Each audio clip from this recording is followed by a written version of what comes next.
चलो बच्चों, तो आज हम लोग अकाउंट में सेकंड पार्ट का चैप्टर नंबर 5 कंटिन्यू करते हैं, जिसका नाम है financial statement of business organisation, final accounts.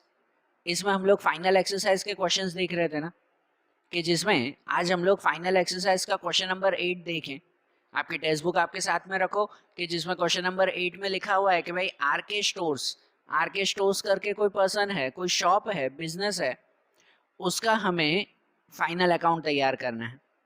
अब जनरली फाइनल अकाउंट तैयार करते हैं तो उसमें 3 अकाउंट तैयार करते हैं, trading account, profit and loss account और बैलेंस शीट। ये 3 चीजें तैयार करते हैं ना। लेकिन इसमें ये क्वेश्चन में आप लोग देखो टेक्स्ट बुक में कि पहले ही लिखा हुआ है ग्रॉस प्रॉफिट। जो ट्रायल बैलेंस दिया हुआ है ना, उस ट्रायल बैलेंस में ही ग्रॉस प्रॉफिट दे दिया गया है। तो अगर ग्रोस प्रॉफिट दे दिया है मतलब कि भाई ट्रेडिंग अकाउंट को क्लोज करके जो ग्रोस प्रॉफिट आखिरी में बचता है ना, वही दे दिया है आपको। तो इसका मतलब इस सम में हमें ट्रेडिंग अकाउंट बनाना नहीं है। इस सम में ट्रेडिंग अकाउंट नहीं बनाना, क्योंकि ग्रोस प्रॉफिट डायरेक्टली आपको दे दिया है। तो इस सम में सिर्फ हमें तैयार करना है प्रॉफिट एंड लॉस अकाउंट और बैलेंस शीट। बरोबर ना, सिर्फ ये 2 चीजें तैयार करनी है हमें।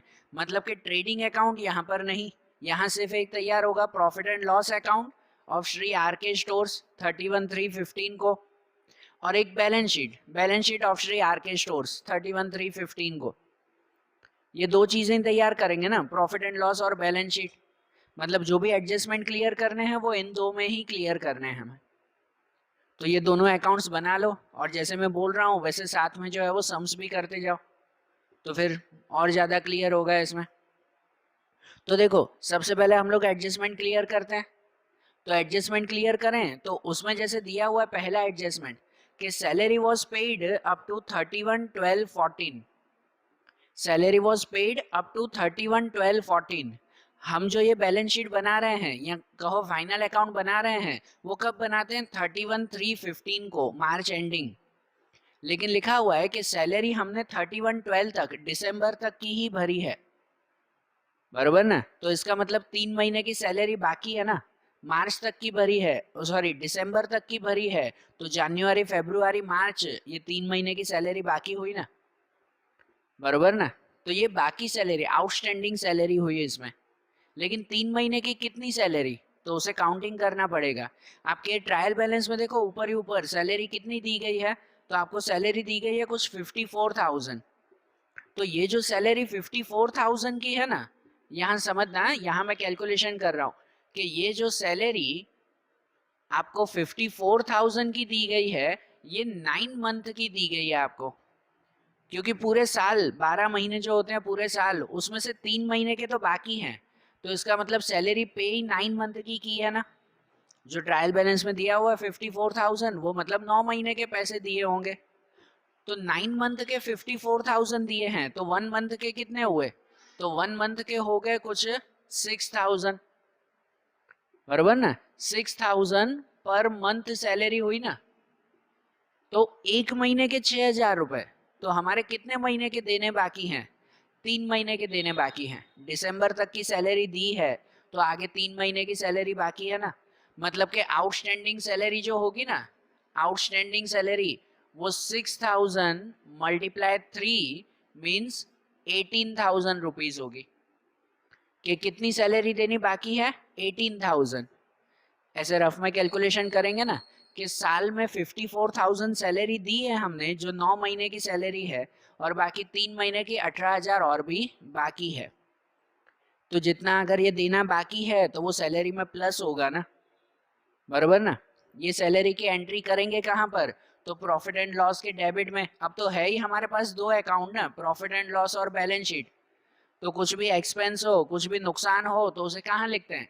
प्रॉफिट एंड लॉस के डेबिट में लिखते हैं। तो सैलरी भी यहीं पे ही लिखी जाएगी प्रॉफिट एंड लॉस के डेबिट में। टू एंड बाय करके लिखते हैं ना, कि भाई यहाँ पर एक लाइन छोड़ के लिख देते हैं सैलरी 54,000 दी हुई है। अंदर कैलकुलेशन करनी है ना, इसलिए अंदर लिखते हैं कि 54,000 दी हुई है, और प्लस प्लस आउटस्टैंडिंग करेंगे 18,000। कि 18,000 आउटस्टैंडिंग है, मतलब कि और देनी बाकी है 18,000। ये काउंट किया ना, 18,000 देनी बाकी है। मतलब कि टोटल सैलरी कितनी हो जाएगी? तो वो हो जाएगी 72,000 की, बराबर ना। टोटल सैलरी 72,000 हो जाएगी। और ये एडजस्टमेंट है, एडजस्टमेंट की 2 एंट्री करते हैं, मतलब कि एक एंट्री यहाँ हो गई, ये आउटस्टैंडिंग सैलरी जो बाकी है उसी की ही 54 दे चुके हैं, उसकी 2 एंट्री नहीं, कि ये अगर बाकी है देना तो वो कहाँ पे आएगा, तो दूसरी एंट्री आएगी लायबिलिटी में। ये हमारी लायबिलिटी है, सैलरी देना बाकी है, मतलब एक तरह की लायबिलिटी हो गई ना, बराबर ना। तो लायबिलिटी में यहाँ पर ऊपर कैपिटल और लायबिलिटी लिखते हैं, तो कैपिटल के लिए 4-5 लाइन छोड़ देते हैं और उसके बाद फिर शुरू करें कि लायबिलिटी में लिखेंगे आउटस्टैंडिंग सैलरी, कि आउटस्टैंडिंग सैलरी कितनी सैलरी देना बाकी है, तो सिर्फ 18,000। इसमें 18,000 ही लिखेंगे कि वही सैलरी देना बाकी है, बराबर ना। ये पहला एडजस्टमेंट हो गया ना, कि सैलरी 54,000 दी हुई है 9 महीने की, प्लस 3 महीने की बाकी है, तो साल की 72,000 हो गई। और जो बाकी है सैलरी देना, उसे हमने लायबिलिटी में लिखा कि ये हमारी जवाबदारी है, ये देनी है हमें, बराबर। उसके बाद जैसे सेकंड एडजस्टमेंट है कि 1200 being insurance premium for the year ending on 39/15। अब देखो इंश्योरेंस प्रीमियम है, तो जरूरी है कि इंश्योरेंस प्रीमियम आप लोग हमेशा साल के एंड में ही उठाओ, मतलब कि मार्च एंडिंग तभी हमारा प्रीमियम आता हो, नहीं, इंश्योरेंस तो बीच में कभी भी लिया होगा ना साल के। और प्रीमियम जब भरते हैं तो वो साल साल में ही भरते हैं कि नहीं। तो यहाँ दिया हुआ है कि जो इंश्योरेंस प्रीमियम है ना, उसका साल खत्म होता है 39 को, बराबर। 39/15 डेट समझना है, यहाँ कैलकुलेशन में लिख रहा हूँ अगर, तो डेट समझना है। इंश्योरेंस प्रीमियम देना है 39/15 को, यहाँ तक का दिया हुआ है, मतलब देना नहीं, दिया हुआ है। और हम अकाउंट लिख रहे हैं कब, 31/3/15 को, मतलब 3 से लेके 9 मंथ तक गिनो ना, तो 6 मंथ का हमने एडवांस में दिया हुआ है। इंश्योरेंस प्रीमियम 6 मंथ का एडवांस में दिया हुआ है, बराबर। यहाँ लिखा हुआ है कि पूरे साल का प्रीमियम 1200 रुपये होता है, भाई हर साल 1200 1200 1200 देते आते हैं, और इस साल भी 1200 दिए हैं। जो 1200 दिए हैं हमने 39 तक के, तो 39 तक के दे दिए हैं, पर ये अकाउंट तो हम लोग 31/3 को ही लिख रहे हैं, तो इसका मतलब 6 महीने के हमने एडवांस में दे दिए हैं। तो 6 महीने का कितना एडवांस में दिया हुआ है, तो यहाँ लिखा हुआ है ना साल के 1200 रुपये, तो साल के अगर 1200 रुपये होते हैं तो 6 महीने के कितने हो जाएंगे, 6 महीने के हो जाएंगे 600 रुपीज। इसका मतलब कैलकुलेशन वाइज ऐसा हुआ कि हमने इंश्योरेंस प्रीमियम 600 रुपये एडवांस में दे दिया है, बराबर। तो आपके ट्रायल बैलेंस में देखो इंश्योरेंस प्रीमियम कितना दिया हुआ है, तो ट्रायल बैलेंस में ऊपर लिखा हुआ है, इंश्योरेंस नहीं टैक्स और इंश्योरेंस लिखा हुआ है, कि टैक्स और इंश्योरेंस लिखा हुआ है 7200, उसमें 600 रुपये हमने एडवांस में दे दिए हैं।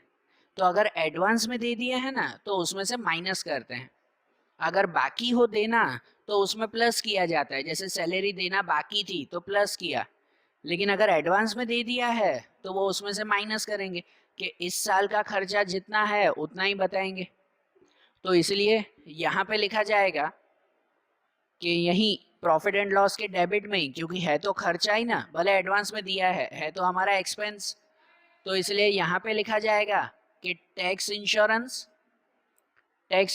आपका 7,200 है, और माइनस प्रीपेड, माइनस लिखते हैं प्रीपेड मतलब एडवांस में दिया है, कितना एडवांस में दिया है, तो 600 रुपीज, बराबर। यहाँ काउंट किया ना, 6 महीने का 600 रुपए का एडवांस दिया हुआ है, तो 600 एडवांस में दिया हुआ है, तो इसका मतलब यहाँ पे कितना आ जाएगा, यहाँ आ जाएगा 6600, 7200 में से 600 माइनस, तो 6600 आएगा, बराबर। ये टैक्स और इंश्योरेंस हो गया इसका।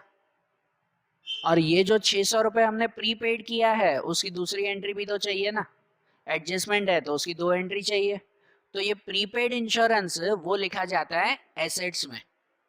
कोई भी एक्सपेंस, याद रखना, ये कोई भी एक्सपेंस अगर देना बाकी हो ना, तो लायबिलिटी में लिखते हैं, लेकिन कोई भी एक्सपेंस अगर एडवांस में दे दिया है, ये प्रीपेड है, एडवांस में अगर दे दिया है तो उसे एसेट्स में लिखते हैं, कि भाई एडवांस में पहले ही हमने वो इंश्योरेंस दे दिया है, तो उसे कहाँ पे लिखा जाता है, एसेट साइड पे लिखा जाता है।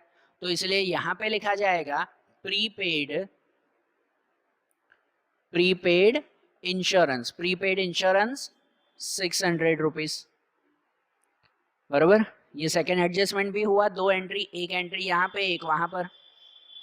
उसके बाद थर्ड वाला एडजस्टमेंट है कि कमीशन ऑफ 2000 इज रिसीवेबल, कि कमीशन मिलने वाली है हमें। कमीशन तो ऊपर ट्रायल बैलेंस में देखो कमीशन कितनी दी गई है, लिखा हुआ है कमीशन 9000, क्रेडिट में लिखा हुआ है ना 9000, मतलब ये इनकम है हमारी, ये कमीशन हमारी इनकम है, जिसमें लिखा हुआ है 9000 मिल चुके हैं और 2000 और मिलना बाकी है। एडजस्टमेंट में है ना कि 2000 इज रिसीवेबल, मतलब 2000 और भी मिलेंगे तो वो इनकम और बढ़ेगी ना। तो कमीशन इनकम वो लिखें कहाँ पर, तो वो यहाँ पे लिखें प्रॉफिट एंड लॉस के क्रेडिट साइड पे। इनकम हो तो यहाँ लिखते हैं ना, एक्सपेंस हो तो यहाँ लिखते हैं, तो वो यहाँ पे लिखेंगे हम लोग एक लाइन छोड़कर कि कमीशन 9000 लिखेंगे अंदर, और प्लस उसमें लिखेंगे आउटस्टैंडिंग। आउटस्टैंडिंग मतलब मिलना बाकी है अभी, कि ये इनकम मिलना बाकी है कितनी 2000, तो मतलब टोटल इनकम कितनी हो जाएगी 11000 हो जाएगी, कि 9000 प्लस 2000 मिलना बाकी है तो टोटल 11000 हो गया। बराबर, और ये मिलना बाकी है उसकी एंट्री दूसरी कहाँ आती है, तो वो आती है एसेट्स में। मिलना बाकी है ना, बराबर, देना थोड़ी है, लायबिलिटी थोड़ी है, उल्टा लेना है हमें, तो जो भी पैसे लेने हो तो कहाँ पे आएंगे एसेट्स में। तो मतलब यहाँ एसेट्स में लिखेंगे आउटस्टैंडिंग कमीशन, कि जो कमीशन मिलना बाकी है वो कितनी, तो 2000 रुपीज। ओके, ये थर्ड वाला एडजस्टमेंट भी हो गया। उसके बाद फोर्थ वाला एडजस्टमेंट है कि उसमें दिया हुआ है calculate 10% interest on capital and 12% interest on drawing. Capital और ड्राइंग पे इंटरेस्ट काउंट करना है। तो कैपिटल और ड्राइंग कहाँ पे लिखते हैं, याद है ना, वो बैलेंस शीट में लिखा जाता है, जहाँ ऊपर हमने जगह छोड़ी वहां पर कैपिटल एंड ड्राइंग दोनों साथ में लिखा जाता है। मतलब कि भाई कैपिटल लिखा जाता है वो बैलेंस शीट में यहाँ ऊपर के पहले लिखा जाता है कैपिटल, फिर एक लाइन छोड़ देते हैं और फिर माइनस करके लिखते हैं ड्राइंग। बरोबर ना, ऐसे लिखा जाता है ना, बरोबर, जहां बीच में एक लाइन जो छोड़ते हैं हम लोग, तो वो आखिरी में प्रॉफिट आया या लॉस आया वो यहाँ पे लिखते हैं ना। तो कैपिटल एक लाइन छोड़ के ड्राइंग लिखते हैं। तो अब यहाँ ऐसा है कि भाई कैपिटल में 10% इंटरेस्ट भी गिनना है हमें। तो इसका मतलब ऐसे होगा कि आपके बैलेंस शीट में पहले तो देखो कैपिटल कितना दिया हुआ है, वो कैपिटल दिया हुआ है 1,42,800, कैपिटल लिखा हुआ है ना वहाँ क्रेडिट साइड पे 1,42,800, उसके ऊपर 10% इंटरेस्ट। मतलब अगर मैं रफ में गिनूँ ना यहाँ पर, तो कैपिटल वो हमारा 1,42,800 है, उसके ऊपर इंटरेस्ट अगर मैं गिनूँ तो वो 10%, मतलब के 14,280 रुपीज होगा। तो टोटल कैपिटल हो जाएगा हमारा, वो टोटल कैपिटल हो जाएगा कितना, तो वो आ जाएगा 1,57,080 रुपीज। 1,57,080 रुपीज ये कैपिटल। मतलब जो यहाँ पर कैपिटल लिखना है ना वो 1,42,800 नहीं, उसमें इंटरेस्ट गिन के लिखना है हमें। वो कैलकुलेशन आप यहाँ पे बताओ तो भी ठीक है, लेकिन स्पेस थोड़ी कम है तो इसी वजह से मैंने कैलकुलेशन यहाँ कर दी। तो इंटरेस्ट के साथ वो कैपिटल कितना हो जाएगा 1,57,080 रुपीज। बरोबर ना, तो वो कैपिटल यहाँ लिखेंगे 1,57,080 रुपीज कैपिटल, भले ब्रैकेट में मैं लिख दूं सिर्फ के इंटरेस्ट, कि कैपिटल और इंटरेस्ट साथ में। वैसे ही ड्राइंग में भी, कि ड्राइंग में भी अकेला ड्राइंग नहीं लिखना है, उसके साथ इंटरेस्ट भी गिनना है उसमें। तो ड्राइंग देखो कितनी दी गई है टेक्स्ट बुक में, ड्राइंग दी गई है 6,000 रुपीज, और उस 6,000 पे 12% इंटरेस्ट गिनना है। एडजस्टमेंट में दिया हुआ ना 12%, तो ड्राइंग वो 6,000 है और प्लस उस पे इंटरेस्ट 12% गिनो, मीन्स 720 हो जाता है। तो टोटल ड्राइंग हो जाएगी 6,720 रुपीज।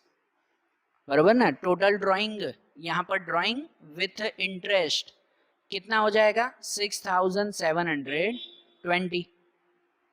ऐसे लिख सकते हैं ना कि ये कैपिटल विथ इंटरेस्ट हो गया, बराबर। बीच में एक स्पेस छोड़ी है जो प्रॉफिट या लॉस आएगा, और आखिरी में ड्राइंग विथ इंटरेस्ट हो गया। ठीक है, आगे के जो हमने सम्स किए थे उसमें कैपिटल और ड्राइंग डायरेक्ट ही लिखते थे, अब इसमें विथ इंटरेस्ट गिनना था। और ये जो इंटरेस्ट है उसकी दूसरी एंट्री भी तो चाहिए ना, बराबर ना, उसकी दूसरी एंट्री भी तो चाहिए ना हमें, कि ये दोनों कैपिटल इंटरेस्ट और ड्राइंग इंटरेस्ट है। तो इनके लिए एक रूल याद रखना कि जो कैपिटल इंटरेस्ट है ना वो बिजनेस का एक्सपेंस कहलाता है।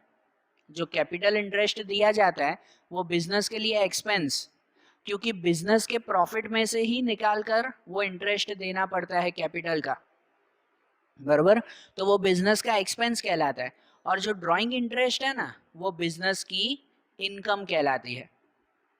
ड्राइंग इंटरेस्ट बिजनेस की इनकम है, क्योंकि ड्राइंग जो पर्सनल यूज के लिए लेके गया ना तो वो अपने साथ इंटरेस्ट के साथ वापस लेके आएगा, तो इसलिए वो बिजनेस के लिए क्या हो जाएगा, इनकम हो जाएगी। तो इसलिए जो कैपिटल और ड्राइंग इंटरेस्ट लिखा ना उसकी दूसरी एंट्री यहाँ पे करनी होगी प्रॉफिट एंड लॉस में, बराबर। ये याद रखना ये रूल कि कैपिटल इंटरेस्ट यहाँ पे लिखेंगे एक्सपेंस में, कि कैपिटल इंटरेस्ट वो एक्सपेंस है हमारा। कितना कैपिटल इंटरेस्ट 14,280 रुपीज, तो वो 14,280, बराबर ना, ये रफ में काउंटिंग करेंगे हाँ? और वैसे ही ड्राइंग इंटरेस्ट, तो ड्राइंग इंटरेस्ट 720 रुपीज इनकम है, तो उसे इनकम साइड पे लिखेंगे, इनकम साइड पे लिखेंगे उसे ड्राइंग्स इंटरेस्ट 720 रुपीज, बराबर। तो ये एडजस्टमेंट फोर्थ वाला क्लियर हुआ कि जहां पर कैपिटल इंटरेस्ट और ड्राइंग इंटरेस्ट वो दोनों एक्सपेंस और इनकम में भी लिखे और इसमें भी हमने काउंट कर लिया, बराबर ना। अब फिफ्थ वाला एडजस्टमेंट जो दिया हुआ है जिसमें लिखा हुआ है calculate depreciation 5% on furniture, 10% on building and 20% on motor car, कि हमें फर्नीचर, बिल्डिंग, मोटर कार तीनों के ऊपर डेप्रिसिएशन काउंट करना है। डेप्रिसिएशन पता है ना कि भाई उसकी वैल्यू कम करते जानी है हमें। सबसे पहले फर्नीचर के बारे में देखें तो आपके टेक्स्ट बुक में ट्रायल बैलेंस जो दिया हुआ है उसमें देखो फर्नीचर कितना लिखा हुआ है, तो फर्नीचर की अमाउंट लिखी हुई है कुछ 48,000। तो उस 48,000 के 5% डेप्रिसिएशन कम करना है, तो उसको कहाँ पे लिखते हैं, फर्नीचर क्या है हमारा, तो फर्नीचर हमारी एसेट है, तो इसलिए फर्नीचर को लिखा जाता है यहाँ पर एसेट साइड पे, बराबर ना। यहाँ पे लिखा जाएगा कि ये फर्नीचर 48,000, वो अंदर लिखेंगे पहले 48,000 और उसमें से माइनस डेप्रिसिएशन करेंगे, कि डेप्रिसिएशन इस पे कितना गिनना है 5% गिनना है, मतलब 48,000 के 5% गिनो ना तो वो हो जाता है 2,400, बराबर। कितना हो जाएंगे वो 2,400, मतलब 48,000 में से 2,400 माइनस करो तो वो बाकी बचेगा 45,600। कितना आएगा वो 45,600, इतनी वैल्यू बची ना, डेप्रिसिएशन कट किया। और ये जो डेप्रिसिएशन कट किया ना 5% 2,400, इसकी दूसरी एंट्री चाहिए ना, ये एडजस्टमेंट में है तो इसकी दूसरी एंट्री चाहिए। तो डेप्रिसिएशन की दूसरी एंट्री आती है कहाँ पर, तो वो प्रॉफिट एंड लॉस के डेबिट में, वो लॉस है हमारा। डेप्रिसिएशन एक तरह का नुकसान है तो इसलिए उसे डेबिट में लिखा जाता है, कि यहाँ पे लिखा जाएगा डेप्रिसिएशन ऑन फर्नीचर, फर्नीचर पे डेप्रिसिएशन कितना, तो 2,400, बराबर ना, 2,400 ये डेप्रिसिएशन आ जाएगा उस पर। समझ आई बात, ये हुआ ना क्लियर। अब वैसे ही फर्नीचर पे गिना ना, दूसरा लिखा हुआ है कि बिल्डिंग पे 10% गिनना है, तो ऊपर ट्रायल बैलेंस में बिल्डिंग कितनी दी गई है, बिल्डिंग दी गई है 1,80,000 की, 1,80,000 की बिल्डिंग है, उस पर 10% गिनना है। तो यहाँ पे लिखते हैं अब कि भाई बिल्डिंग वो भी एसेट्स में ही लिखा जाएगा ना, कि बिल्डिंग 1,80,000 है और उसमें भी माइनस डेप्रिसिएशन करें 10%, मतलब के 18,000 रुपीज। 10% मतलब कितना हो जाएगा 18,000 रुपीज हो जाएगा। मतलब 1,80,000 में से 18,000 माइनस, तो 1,62,000। कितनी बचेगी बिल्डिंग? 1,62,000। और ये जो 18,000 का डेप्रिसिएशन गिना ना हमने, वो भी हमारा लॉस है, तो इसलिए उसकी दूसरी एंट्री भी लॉस में लिखा जाएगा। यहाँ पे लिखेंगे कि डेप्रिसिएशन ऑन बिल्डिंग, जैसे फर्नीचर पे गिना वैसे ही यहाँ बिल्डिंग पे कितना डेप्रिसिएशन, तो 18,000 रुपीज, बराबर। ये इसके 10% गिने। और उसके बाद मोटर कार पर भी गिनना है 20%।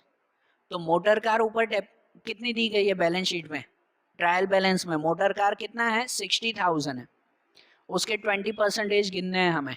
तो मतलब मोटर कार भी यहीं पे ही लिखें कि मोटर कार वो दिए हुए हैं 60,000 और उसमें से माइनस डेप्रिसिएशन करेंगे 20%, तो 60,000 के 20% हो जाएंगे 12,000 रुपीज। 60 माइनस 12,000, तो 60 माइनस 12,000 कितना हो जाएगा, 48,000 हो जाएगा। कितना आ जाएगा वो डेप्रिसिएशन, 48,000 का, बरोबर। और ये भी डेप्रिसिएशन की दूसरी एंट्री कहाँ पे आएगी, तो इस डेप्रिसिएशन की भी दूसरी एंट्री यहीं पे लॉस में, वो भी तो लॉस ही है ना डेप्रिसिएशन। तो यहाँ पे भी लिख देंगे अब कि depreciation on motor car, motor car पे डेप्रिसिएशन 12,000 रुपीज, बराबर। तो ये हो गया ना। फिफ्थ वाला एडजस्टमेंट हमने किया कि भाई कैलकुलेशन डेप्रिसिएशन, तो तीनों पे हमने डेप्रिसिएशन गिना ना, फर्नीचर, बिल्डिंग और मोटर कार, तीनों पे काउंट कर लिया। समझ आई बात, इनकी कैलकुलेशन कैसे हुई हमारी, बराबर ना। अब उसके बाद सिक्स्थ वाला एडजस्टमेंट समझे कि जिसमें लिखा हुआ from debtors of 20,000 right of 50%।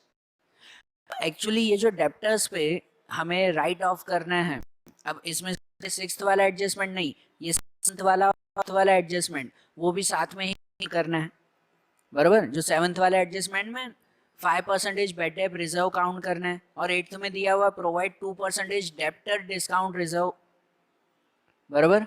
तो ये सब साथ में आएगा। अब यहाँ पर ध्यान से सुनो, ये एक नया पॉइंट आपके चैप्टर का, कि आगे के अब ऑलमोस्ट सम्स में आपका ये पॉइंट आएगा कि डेप्टर्स का एडजस्टमेंट करना है। और डेप्टर्स के ऊपर अगर हमें एडजस्टमेंट करना हो ना, तो उसके एडजस्टमेंट का पूरा एक फॉर्मेट तैयार होता है। डेप्टर के एडजस्टमेंट का क्या तैयार होता है, पूरा का पूरा एक फॉर्मेट तैयार होता है। और कौन सा फॉर्मेट, तो वो समझना है इसमें कि डेप्टर्स कहाँ पर लिखते हैं हम लोग, एसेट्स में लिखते हैं।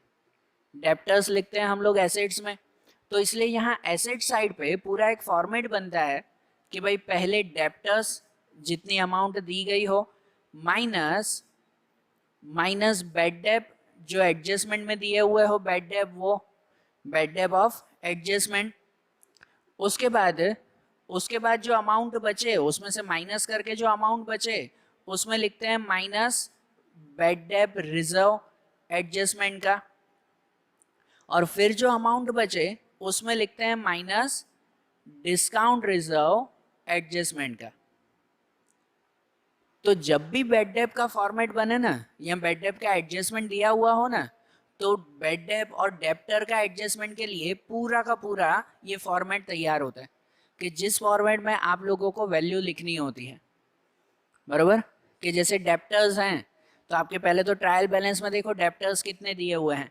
आपके ट्रायल बैलेंस में लिखा हुआ है कि भाई डेप्टर्स 1,20,000 के हैं, लिखा हुआ है ना 1,20,000 के डेप्टर्स।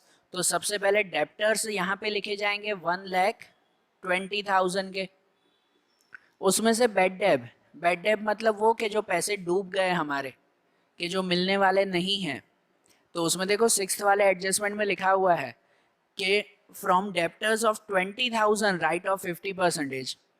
मतलब 20,000 के ऐसे डेप्टर थे जिनके पैसे डूबने वाले थे, लेकिन उनमें से 50% ही डूबे, बराबर। कि भाई 20,000 पूरे के पूरे मिलने वाले नहीं थे, वो पूरे ही डूब जाते, लेकिन बच गए कुछ 50% ही डूबे, मतलब कि 10,000 का ही नुकसान हुआ, कि 10,000 हमारे क्या हो गए, डूब गए, वो पैसे नहीं मिले। तो इसलिए डेप्टर में से सबसे पहले वो बेड डेप माइनस करते हैं। ये ए लिखते हैं मीन्स एडजस्टमेंट में जो दिया हुआ है आपको, कि एडजस्टमेंट में कितनी बेड डेप हुई हमारी, 10,000 की बेड डेप हुई। बराबर। 10,000 की बैड डेब हुई हमारी, तो इसका मतलब फिर बचा कितना, तो 120 में से 10,000 गए तो 1,10,000 बचा हमारा। उसके ऊपर फिर गिनते हैं bed debt reserve. Bed debt reserve मतलब कि जो साइड में किए हुए पैसे, जो बेड डेब हो जाती है, बाय चांस पैसे डूबने वाले हो, उसके लिए एडवांस में ही साइड में करके रखते हैं, तो वो बेड डेब रिजर्व, जिसमें देखो 7th वाले एडजस्टमेंट में दिया हुआ है कि provide 5% bad debt reserve. 5% bad debt reserve हमें काउंट करना है। तो 5% किसके, ज़्यादातर सम में यहाँ जो अमाउंट बची उसी के ही 5% गिन लेते हैं। 1,10,000 है, उसी के ही 5%। लेकिन यहाँ पर चेंज है, यहाँ कैलकुलेशन समझना कि देखो आपको डेप्टर्स दिए हुए थे वो 1,20,000 के, समझना कैलकुलेशन, और उसमें से जो माइनस बेड डेब हमने किया ना, वो बेड डेब किया हमने 10,000 का, कि चलो 10,000 का नुकसान हुआ, लेकिन उसमें टेक्स्ट बुक में दिया हुआ है कि एक्चुअली वो डेप्टर्स 20,000 के थे, कि नुकसान एक्चुअली 20,000 का ही हुआ था, वो तो लकीली 10,000 मिल गया। वो कहते हैं ना, जबरदस्ती सामने वाले से खींचा हमने तो 10,000 मिल गए, तो नुकसान 10,000 का ही हुआ जो वहां पे 10,000 लिखा हमने। पर एक्चुअल नुकसान 10,000 का नहीं, एक्चुअल नुकसान कितना हुआ, 20,000 का हुआ हमारा, बरोबर। तो 20,000 का नुकसान हुआ, तो नीचे बचा कितना, फिर 1,00,000 बचा। तो इसके ऊपर फिर बेड डेब रिजर्व गिनेंगे। मतलब ऐसा कि यहाँ वो लिखते हैं, यहाँ पे जो बेड डेब लिखते हैं ना, वो भाई जितना नुकसान हुआ उतना ही, और यहाँ पे जो बेड डेब रिजर्व गिनते हैं, वो बेड डेब रिजर्व उस पे गिनते हैं कि एक्चुअल कितना नुकसान हो रहा था, उसको माइनस करके बेड डेब रिजर्व गिनते हैं। मतलब बेड डेब रिजर्व इसके 5% नहीं, एक्चुअल 20,000 का नुकसान था तो उसके बचे 1,00,000, तो 1,00,000 के 5%, उसके 5% मतलब कि 5,000 हमें बेड डेब रिजर्व गिनना है। बेड डेब रिजर्व कितना गिनना है हमें, 5,000। तो यहाँ पर बेड डेब रिजर्व कितना हो जाएगा, 5,000 हो जाएगा, बरोबर। ये एडजस्टमेंट ध्यान देना कि जो डेप्टर्स हैं उसके ऊपर बेड डेब चलो 10,000 का ही, क्योंकि नुकसान 10,000 का हुआ, लेकिन असली में कितना हो सकता था नुकसान, तो कितना हो सकता था, 20,000 का नुकसान हो सकता था। फिर जो अमाउंट बचे ना, उसके 5% हमने किया बेड डेब रिजर्व। तो बेड डेब रिजर्व यहाँ पर 5% मतलब कि 5,000 हुआ, तो 1,10,000 में से 5,000 यहाँ पर गिने, तो बाकी बचेगा 1,05,000 रुपीज, बराबर। और उसके बाद ये डिस्काउंट रिजर्व गिनेंगे, कि आपका 8th वाला एडजस्टमेंट है कि 2% डिस्काउंट हो, कि 2% रिजर्व गिनना है, और वो 2% फिर इस पे, इन पे नहीं, वो काउंटिंग ये अलग से कीने, जो 10,000 1,00,000 पे 5,000 माइनस कर, तो वो बचते कितने हैं, 5,000 बचते हैं।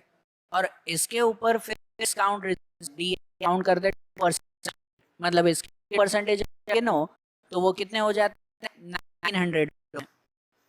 तो इसका मतलब जो डिस्काउंट रिजर्व भी लिखना है ना, वो डिस्काउंट रिजर्व कितना लिखना है हमें, 1,900 लिखना है, बराबर।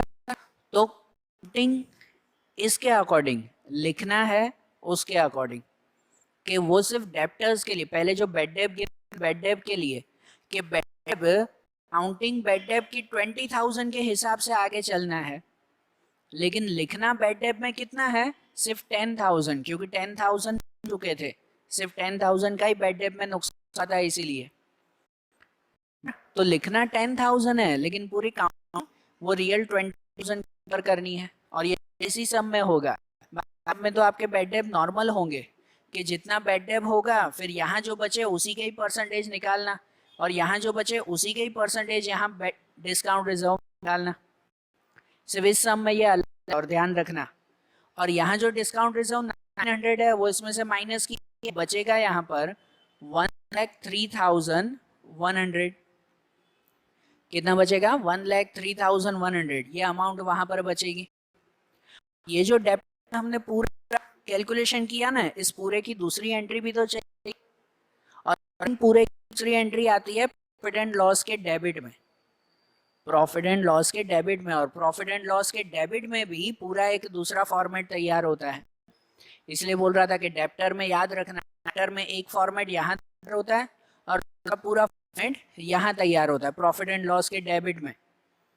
तो डेबिट में कौन सा फॉर्मेट तैयार होगा, तो उसके लिए बैड डेब और बैड डेब रिजर्व का फॉर्मेट, बैड डेब का फॉर्मेट और बैड डेब रिजर्व का फॉर्मेट, उन दोनों का फॉर्मेट जिसमें तैयार होता है कि bad debt of T, T means trial balance, जो ट्रायल बैलेंस में बैड हो, plus bad debt of A, A means adjustment, जो एडजस्टमेंट में है, plus bad debt reserve of A, के बैड डेब रिजर्व जो ए मतलब एडजस्टमेंट में दिया हुआ, और minus bad debt reserve of T, trial balance का bad debt reserve, T A T, ये पूरा फॉर्मेट इसका तैयार होता है बैड डेब का, बरोबर ना। ये फॉर्मेट याद रखना, बैड डेब का फॉर्मेट टी ए टी के bad debt of trial balance. तो ट्रायल बैलेंस मतलब टेक्स्ट बुक देखो, उसमें ऊपर बैड डेब दिया हुआ है अलग से कि आपका बैड डेब कितना दिया हुआ है 3600 का, तो 3600 का बैड डेब है वो यहाँ पर लिखेंगे bad debt of trial balance. फिर ये बैड डेब ऑफ एडजस्टमेंट, तो एडजस्टमेंट का बैड डेब मतलब यहाँ पे जो आपने लिखा कि ये एडजस्टमेंट का बैड डेब कितना लिखा था 10,000, कैलकुलेशन भले 20 के हिसाब से की, लिखा तो 10 ही ना, तो यहाँ bad debt of adjustment 10,000 plus bad debt reserve of adjustment, adjustment का बैड डेब रिजर्व, तो बैड डेब रिजर्व एडजस्टमेंट में कितना है 1,000 रुपये, तो वो एडजस्टमेंट में 5,000 and minus bad debt reserve of trial balance, कि ट्रायल बैलेंस का बैड डेब रिजर्व वो माइनस करता है, तो बैलेंस का बैड डेब रिजर्व कितना है आपके ट्रायल बैलेंस में देखो बैड डेब रिजर्व क्रेडिट में लिखा हुआ 6,000 रुपीज, तो वो यहाँ पर 6,000, बराबर। और इनका प्लस माइनस करें 3,600 प्लस 1000 प्लस 5,000 माइनस 6,000, बराबर। तो प्लस माइनस हो जाएगा 12,600 रुपीज, इन सब का प्लस माइनस कितना बचेगा 12,600, बराबर। तो ये बैड डेब का पूरा फॉर्मेट, फिर से बोल रहा हूँ याद रखना, डेप्टर का जब भी एडजस्टमेंट हो तो एक फॉर्मेट यहाँ पे डेप्टर के लिए और एक यहाँ पे, और ये देखो ये तो हमने डेब और बैड डेब रिजर्व भी तो लिखना है, बराबर ना। डिस्काउंट रिजर्व अलग से लिख देते हैं, अब वैसे तो डिस्काउंट रिजर्व में भी एडजस्टमेंट का डिस्काउंट रिजर्व है, उसमें से ट्रायल बैलेंस का डिस्काउंट रिजर्व माइनस करते हैं, लेकिन ट्रायल बैलेंस में कोई डिस्काउंट नहीं दिया हुआ। ये बैड डेब वो ट्रायल बैलेंस में भी था, bad debt reserve trial balance में भी था, तो पूरा फॉर्मेट बनाया ना। डिस्काउंट रिजर्व उसमें ट्रायल बैलेंस रिजर्व माइनस करते हैं, लेकिन बैलेंस में डिस्काउंट है तो इसलिए वो डायरेक्टली लिखते कि यहाँ पर डिस्काउंट रिजर्व लिख देंगे, जो एडजस्टमेंट में है वो डायरेक्टली 1900, बराबर। ये आप 6, 7, 8 एडजस्टमेंट हुआ, और फिर से बोल रहा हूँ ये एडजस्टमेंट बहुत ध्यान से लिखना और याद रखना। फिर 9th वाला एडजस्टमेंट है आखिरी कि ट्रांसफर 10,000 टू जनरल, के 10,000 रिजर्व ट्रांसफर करने हैं, जनरल रिजर्व मतलब थोड़े साइड करके रखने हैं। तो ऑलरेडी हमारे पास जनरल रिजर्व ऊपर है, ट्रायल बैलेंस में देखो जनरल रिजर्व लिखी गई है, लिखा हुआ 30,000 जनरल रिजर्व है, और उसमें 10,000 और भी बढ़ाने हैं, और भी 10,000 साइड में करने हैं, मतलब 30,000 पहले ही साइड में करके बैठे हैं, 10,000 और भी साइड में करने हैं। तो ये जनरल रिजर्व कहाँ लिखते हैं, तो जनरल रिजर्व लिखते हैं हम लोग लायबिलिटी में, लायबिलिटी में आता है जनरल रिजर्व, तो वहाँ पे लिख दें कि यहाँ लिखा जाए जनरल रिजर्व वो 30,000 है, और प्लस उसमें ऐड किया हमने 10,000, 10,000 और भी अलग किए, तो मतलब टोटल जनरल रिजर्व हमारी कितनी हो गई 40,000 की, कि टोटल 40,000 हमने अलग किए, पर और ये जो 10,000 एक्स्ट्रा अलग किए वो हुआ तो नुकसान ही ना हमारा, जो साइड है वो पैसे और कहीं यूज हो सकते थे, लेकिन हमने साइड में करके रखे, तो एक तरफ नुकसान है। तो इस जनरल रिजर्व भी कहाँ पे लेके जाता है, यहीं प्रॉफिट एंड लॉस के डेबिट में, वो जनरल रिजर्व नुकसान की तरह लिखेंगे कि यहाँ पर जनरल रिजर्व 10,000, 10,000 अलग करके रखे हैं वो, बराबर। ये हो गया ना सब एडजस्टमेंट। अब सब एडजस्टमेंट हो गए, तो अब जो ट्रायल बैलेंस में जो जो चीज़ें बाकी की दी गई है उन्हें हम लोग एक एक करके लिखते जाएं। ये एडजस्टमेंट में ही कैलकुलेशन ज़्यादा होती है जिसे ध्यान देना पड़ता है। अब बाकी की चीज़ें डायरेक्टली लिखते जाएं हम लोग, बराबर। अब जैसे ट्रायल बैलेंस में सबसे पहले दिया हुआ है कि ग्रोस प्रॉफिट 3 लाख रुपीज़, तो वो ग्रोस प्रॉफिट वो कहाँ पे लिखते हैं? प्रॉफिट एंड लॉस के क्रेडिट में, फ़ायदा है ना हमारा, प्रॉफिट यहाँ पे लिखते हैं, सबसे ऊपर लिखा जाता है ना वो कि ग्रोस प्रॉफिट, कि जिसमें बाहर लिखेंगे 3 लाख रुपीज़, 3 लाख का वो प्रॉफिट, बराबर। उसके बाद सैलरी, तो सैलरी हमने लिख दी, अगर एडजस्टमेंट करना था वो सैलरी लिख दी थी हमने। जनरल एक्सपेंस 6600 के, तो वो जनरल एक्सपेंस लिखेंगे। एक्सपेंस कहाँ पे लिखते हैं? यहीं प्रॉफिट एंड लॉस के डेबिट में, बराबर। यहाँ पे लिखेंगे ना कि जनरल एक्सपेंस 6600 के, बराबर है। उसके बाद दिया हुआ है टैक्स इंश्योरेंस, तो टैक्स इंश्योरेंस हमने लिख दिया था। फिर सन्ड्री डेप्टर्स, तो डेप्टर्स भी लिखा, ये पूरा हमने कैलकुलेशन किया ही ना डेप्टर्स पे। उसके बाद क्लोजिंग स्टॉक 13,200, तो क्लोजिंग स्टॉक कहाँ पे लिखते हैं? तो वो लिखते हैं बैलेंस शीट के एसेट्स में, एसेट साइड पे लिखते हैं क्लोजिंग स्टॉक 13,200, तो वो क्लोजिंग स्टॉक यहाँ पे लिखेंगे कि क्लोजिंग स्टॉक 13,200 रुपीज़, बराबर। ऐसे एक एक एंट्री करते जाएंगे ना की। बैंक ओवरड्राफ्ट दिया हुआ है 6,000 का, तो बैंक ओवरड्राफ्ट कहाँ पे लिखते हैं? बैंक ओवरड्राफ्ट लिखते हैं लायबिलिटी में। ओवरड्राफ्ट मतलब हमने जो बैंक से एक्स्ट्रा पैसे लिए हैं वो हमारी लायबिलिटी कहलाती है। तो बैंक ओवरड्राफ्ट 6,000 उसे पे लिखेंगे लायबिलिटी में कि बैंक ओवरड्राफ्ट 6,000 रुपीज़, बराबर। उसके बाद कमीशन 9,000, तो कमीशन हमने लिख दिया था, उसके ऊपर एडजस्ट था वो लिख दिया था ना। जो जो एडजस्ट हो जाए उसे फिर से नहीं लिखना है, बाकी की एंट्रीज करनी है। उसके बाद एडवर्टाइजमेंट एक्सपेंस 9,000, तो एडवर्टाइजमेंट एक्सपेंस लिखेंगे यहाँ पर, यहाँ स्पेस खत्म होती जा रही है, तो डेबिट पे एक्सपेंस ज़्यादा है ना अभी, और भी, तो मैं डेबिट साइड यहाँ पे लिख रहा हूँ फिर से, मैं डेबिट साइड कंटिन्यू कर रहा हूँ, इसी ध्यान देना, इसी को ही कंटिन्यू कर रहा हूँ। यहाँ पर एडवर्टाइजमेंट एक्सपेंस लिख दें कि एडवर्टाइजमेंट एक्सपेंस 9,000 रुपीज़, इसी का ही कंटिन्यू, ठीक है ना। ये सब अगर बता दें कि भाई इसी का ये कंटिन्यू आएगा 9,000। एडवर्टाइजमेंट एक्सपेंस के बाद है इंटरेस्ट 3,000 रुपीज़ का, तो इंटरेस्ट भी देखो डेबिट में दिया हुआ है, मतलब एक्सपेंस ही है हमारा, तो वो इंटरेस्ट भी 3,000 एक्सपेंस में लिखेंगे, मतलब इसी लाइन में कंटिन्यू करेंगे कि इंटरेस्ट 3,000 रुपीज़, 3,000 का इंटरेस्ट आएगा। उसके बाद है फर्नीचर 48,000, तो फर्नीचर हमने लिख दिया था, उसके ऊपर डेप्रिसिएशन गिना था ना, फर्नीचर लिख दिया, फिर बिल्डिंग भी, फिर मोटर कार भी, ये तीनों चीज़ें लिख दी थी। उसके बाद कैपिटल, तो कैपिटल भी लिख दिया था इंटरेस्ट के साथ। फिर ड्राइंग्स भी लिख दी, बैड डेब भी हो गया था, बैड डेब रिजर्व भी हो गया था।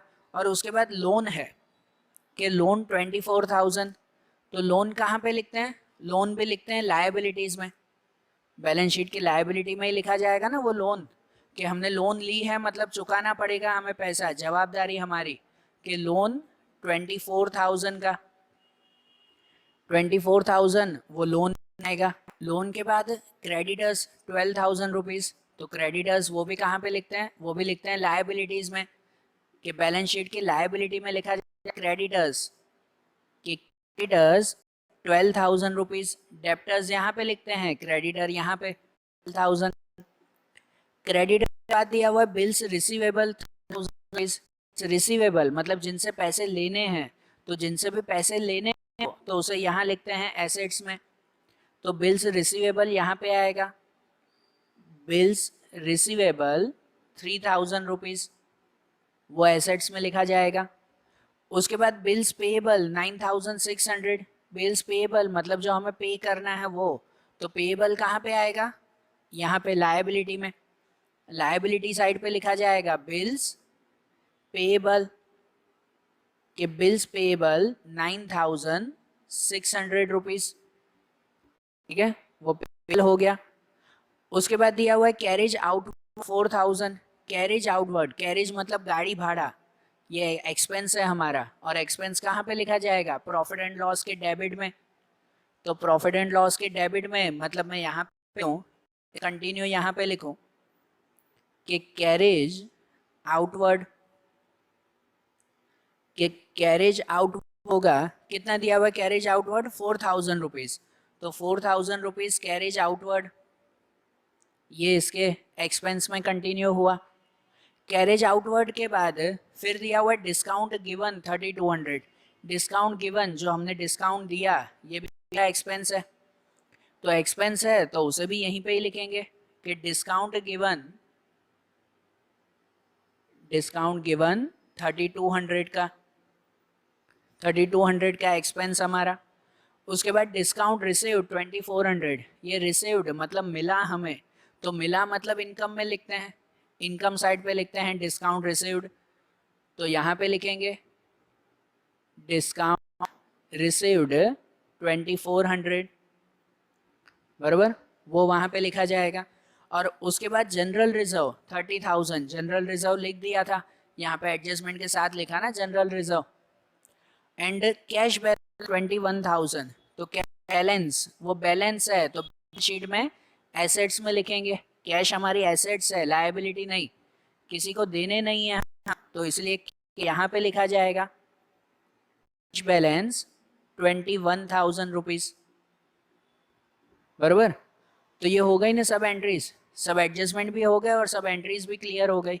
और अब इनकी क्लोजिंग करें हम लोग, ठीक है ना, जिसमें सबसे पहले हम लोग प्रॉफिट एंड की क्लोजिंग करें, तो जिसमें क्रेडिट साइड का टोटल ज़्यादा है, टोटल अगर हम करें तो क्रेडिट साइड का इस साइड का टोटल आ जाएगा हम 3,14,120, 3,14,120, ये इस साइड का टोटल। और वही टोटल यहाँ पर भी लिखेंगे, डेबिट साइड पर भी, मैं यहाँ पे लिख रहा हूँ डेबिट साइड कंटिन्यू है ना, तो वही टोटल यहाँ पर भी लिखेंगे 3,14,120।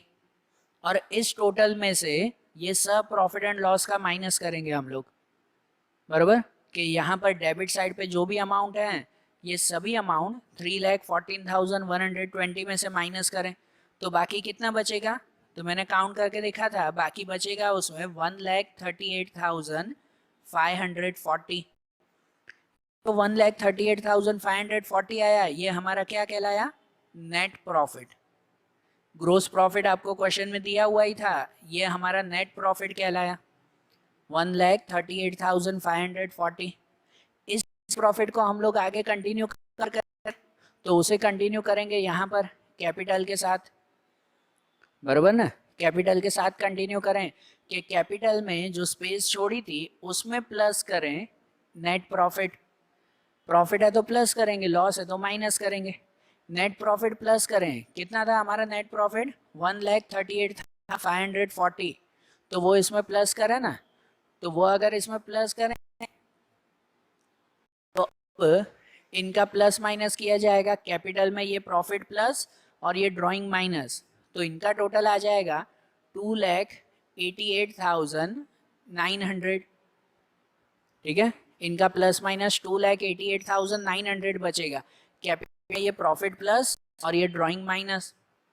और अब बैलेंस शीट का टोटल, अब बैलेंस शीट में जो है वो दोनों साइड का टोटल करेंगे, जो दोनों साइड का टोटल कैसा आना चाहिए, सेम आना चाहिए, कि जहाँ पर कैपिटल और लायबिलिटीज का टोटल किया तो वो आया 3,98,500, और इस साइड का भी टोटल किया, जो टोटल भी आया यहाँ लास्ट में लिख रहा हूँ कि 3,98,500, दोनों का टोटल इक्वल आया। अगर दोनों का टोटल इक्वल आया, सेम आ गया का टोटल, मतलब करेक्ट, बराबर।